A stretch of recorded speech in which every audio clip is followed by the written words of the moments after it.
COVID-19. So نحن بنعرف إنه ال Earth planet has been invaded by three familiar pandemics that fall under the coronavirus. Okay, so the most recent is COVID-19, and of course preceded by MERS and SARS in 2012 and 2003. COVID-19 first appeared in Wuhan, as you know, China, specifically in December 12, 2019, and continued in 2020. Consequently, the WHO, the WHO announced the 12th of March COVID-19 as a disease. On the 21st of February, Lebanon declared the first case to be affected by COVID-19, then start the mobilization plan or by closing the schools and university, or by the Lebanese the Lebanese Ministry of Education and Health. And of course, the Lebanese Prime Minister in 12th of March has announced the general mobilization state. So here come the physiotherapy services, of course, in the world. The new coronavirus is started to be responsible for a global pandemic and many deaths. And this context requires, of course, a mobilization from the health system, including the healthcare professional and including physiotherapists. So we start based on the Cochrane rehabilitation, what called the Cochrane rehabilitation rapid systematic review, by classifying the coronavirus patients and phases. So we start by the first phase, which is the acute phase, defined as conditions of functioning of rehabilitation interest during COVID-19. The subacute is the limitations of function interest continuing from the acute phase of COVID-19 and its treatment. This is the acute phase when the patient maybe is obliged to enter the hospital. And then we have the permanent. What is the permanent limitations? When we have an unresolved, some symptoms that can affect some systems, maybe cardiac, maybe anything, and this cannot be resolved during the treatment or the medical or the recover phase. So هون بنقول إنه we have a permanent status, our symptoms of the corona, and we have late onset when the patient recover, and then he or she has symptoms or consequence of COVID-19 after the end of the acute phase.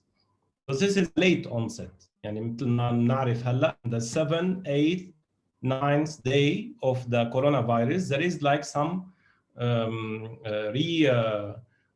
revival of the virus. So هون بيصير في مثل بالفرنسي بيسموها مثل كأنه اوراج دي سيتوكين وبيرجع بيعمل envahissement لأوتر سيستم.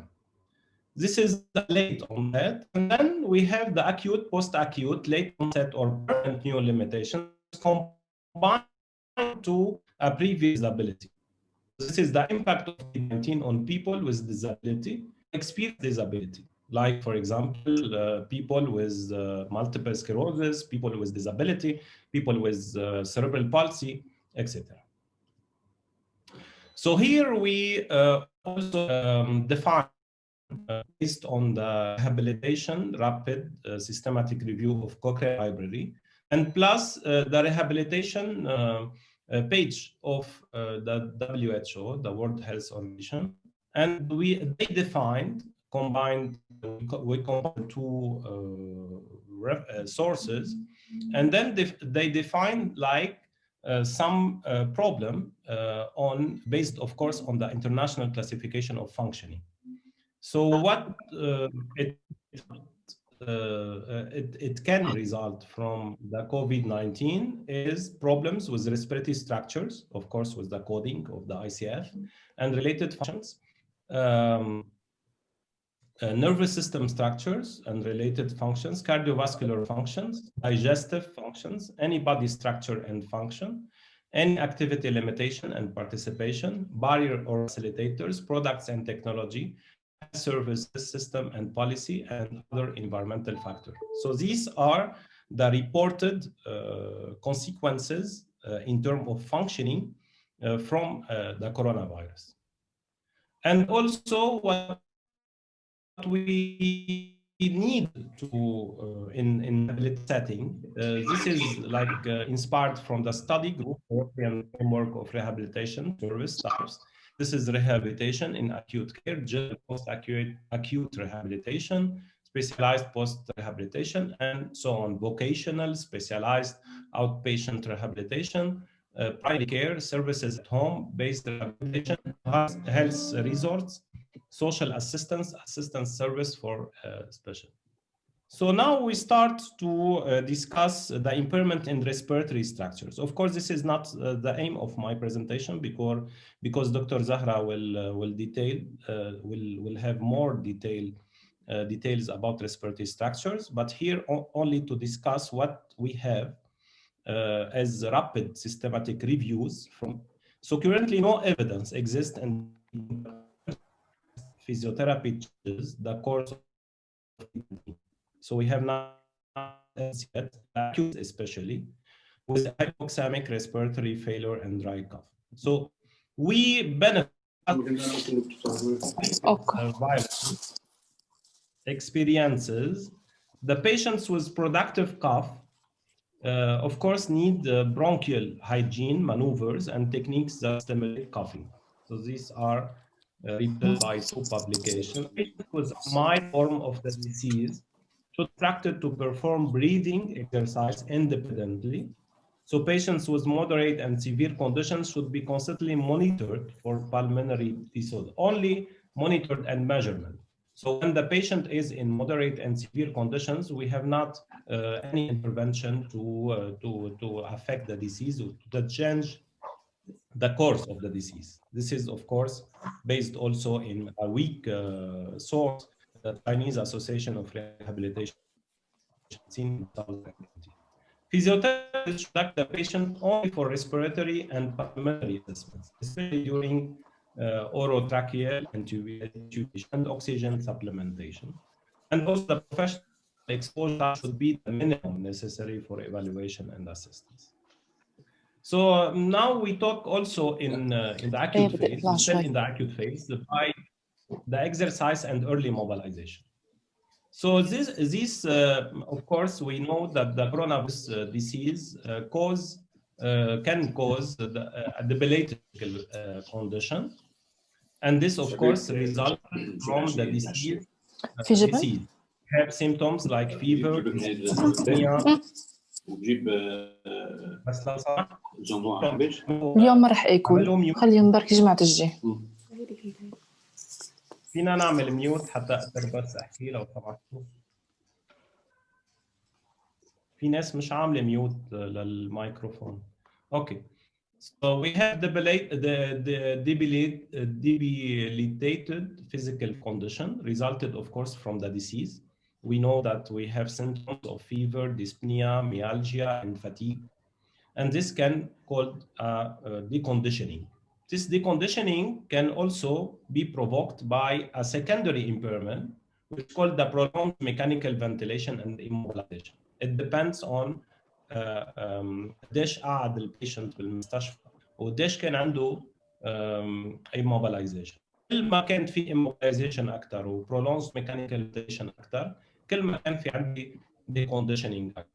Of course, this also reported from a study that there is, or by the previous viruses or by the COVID-19, a reduction in muscle strength and cardiorespiratory capacity. So exercise can be tailored for maintenance of a Borg rating of less than 3. So we must prescribe exercises, but in a low level. Also, Chinese Association of Rehabilitation Medicine recommended this. And of course, this early mobilization has been proved in the previous viruses, also infectious diseases, that this early mobilization can reduce delirium and duration of mechanical ventilation. And of course, we can use neuromuscular stimulation, therapeutic exercises, and verticalization. These are also reported in a previous motion. This is a work scale.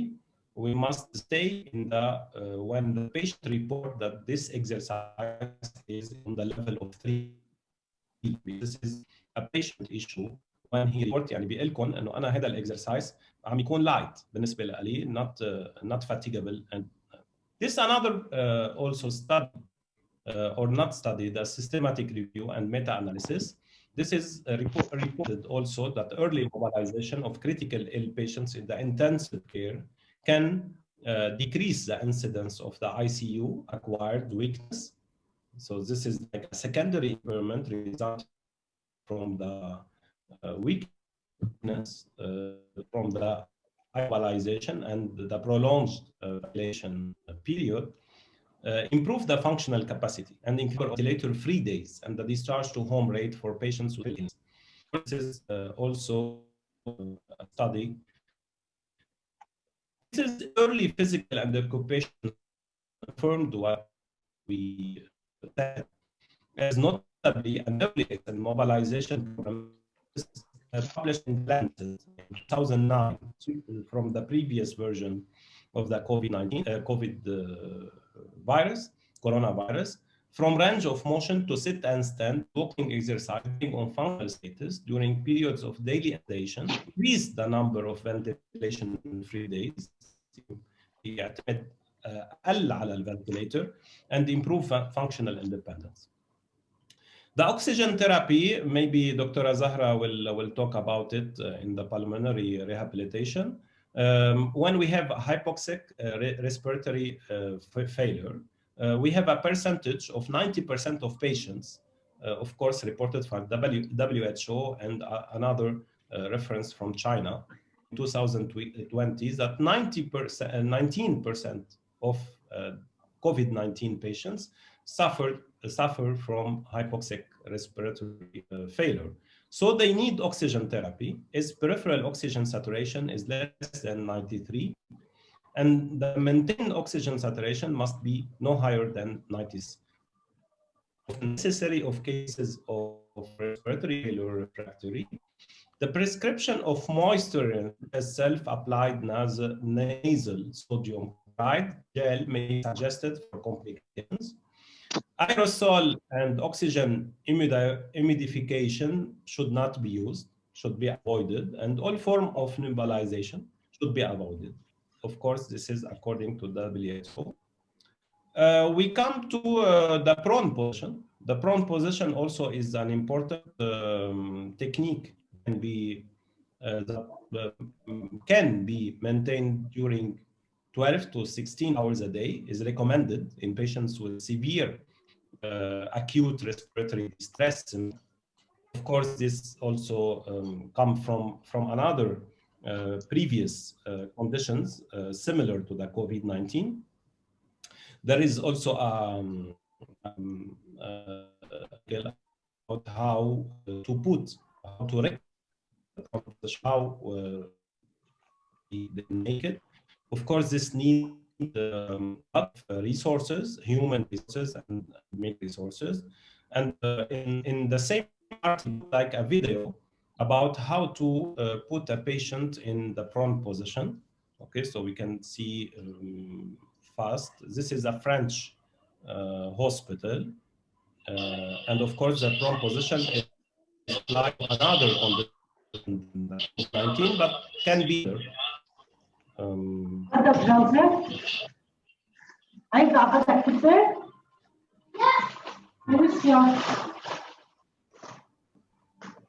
يا جماعة بليز كفوا الميكروفون لو سمحتوا بليز.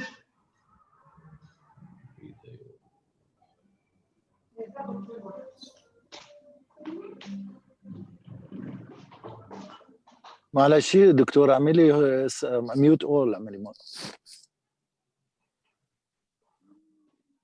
Okay, so this is the prone position. This is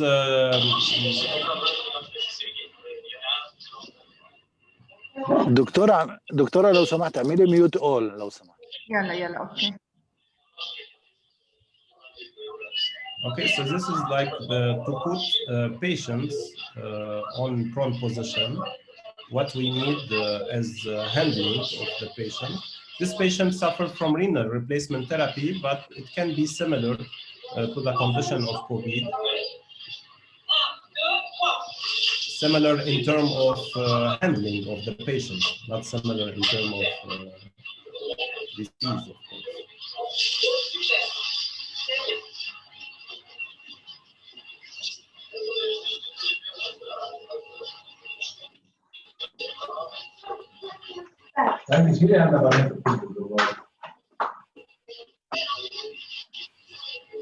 Okay, so you see that this turning from supine to prone needs a lot of resources, a lot of human resources, and a lot of technical details in this case. The prone position also should be repeated when pressure, arterial pressure, the inspired oxygen less than 100 position. Okay, so if this ratio is reduced of 20%, this must be the patient must be replaced to supine position. This is another publication about post-acute rehabilitation. Is that pulmonary rehabilitation is an important component of inpatient rehabilitation.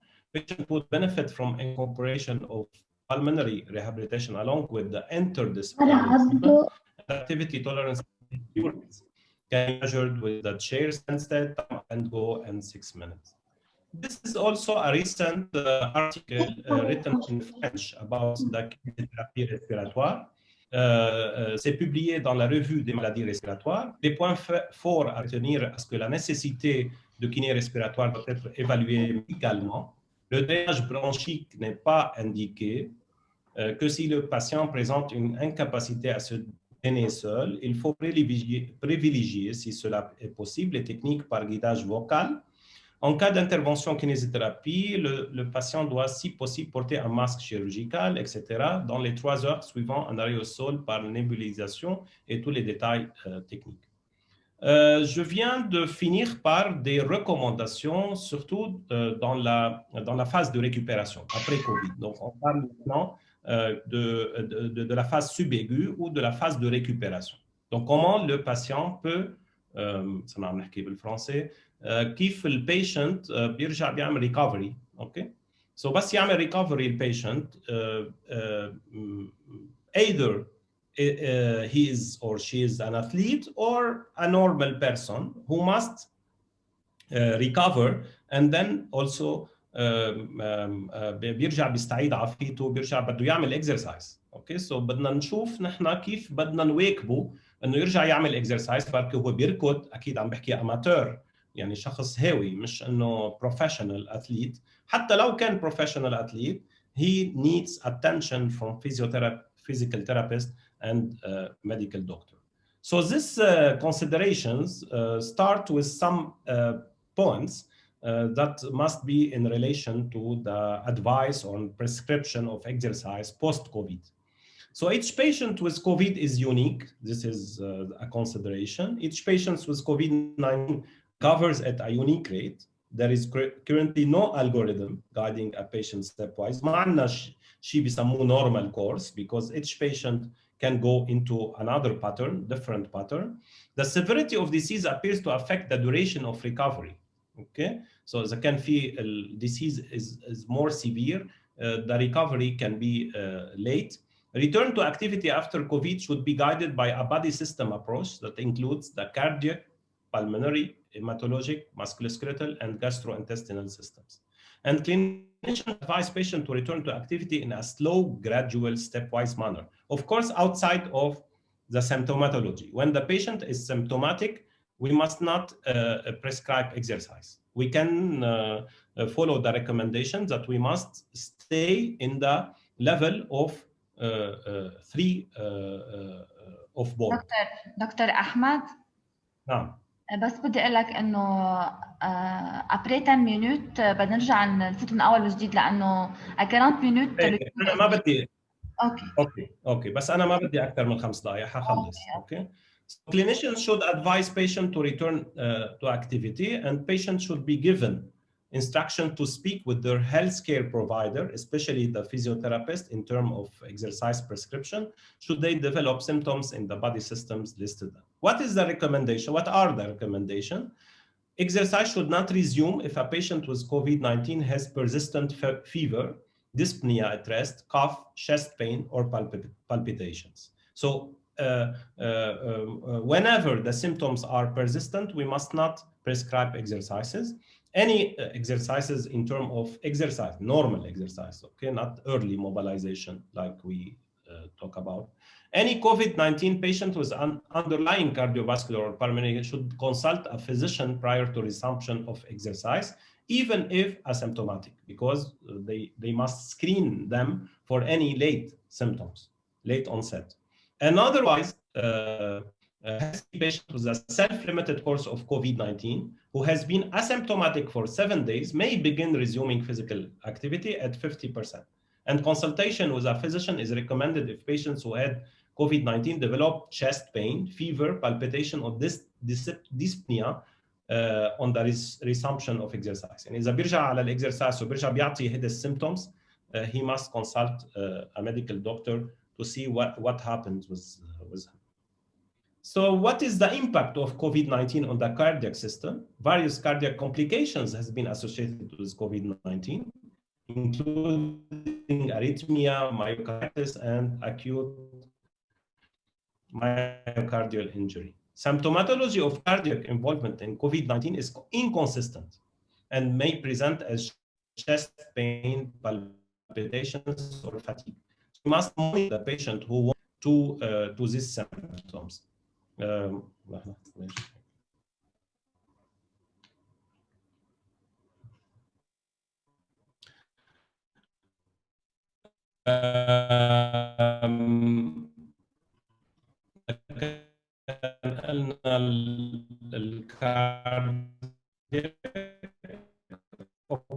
Okay, so these are evidence of resting from spore at least 10 days after symptom onset and 7 days after symptom resolution of symptoms. These are 3 different. The pulmonary system, pneumonia, fever, cough are symptoms also, as you know. Guidance published in the Lancet Respiratory Medicine recommend prolonged rest after infection, 10 or more days, and then careful monitoring of respiratory symptoms and a gradual return to activity must be warranted in the recreational athlete. In the musculoskeletal system, we know that fatigue and myalgia and arthralgia are symptoms of COVID-19.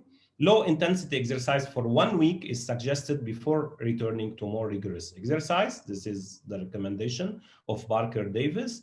And then due to inactivity and deconditioning, those recovering from infection may be increased risk of injury. So we must be careful that after COVID-19, maybe the musculoskeletal system can be subject to injury. So we must not make any aggressive exercises. For the hematological system, we have some patients in increased risk for hypercoagulability and subsequent thrombosis. Of course, while exercise is not currently recommended in someone acutely symptomatic with COVID-19 because of these symptoms, and low intensity exercise, or at least avoidance of prolonged sitting, might offer some protection from hypercoagulability tendencies, but in the light, okay? So this must be light. As gastrointestinal system, fluid and calorie intake should be monitored throughout the symptomatic phase of the illness, as well as during symptom resolution, okay? So we must be hydrated all the time, and people who must recover and must return to exercise must be hydrated all the time. This is the last recommendation from the WHO about support for rehabilitation self-management, and they advise people after recovery of the COVID-19 to improve fitness, reduce breathlessness, include muscle strength, improve balance and coordination. You can read it about all the advices that can you give to the patient in order to recover. And also the importance of physical therapy is reported in the Physiopedia site, when physical activity enhances immune function, common chronic conditions, and etc. In the WHO also, regular physical therapy benefits from the body and mind.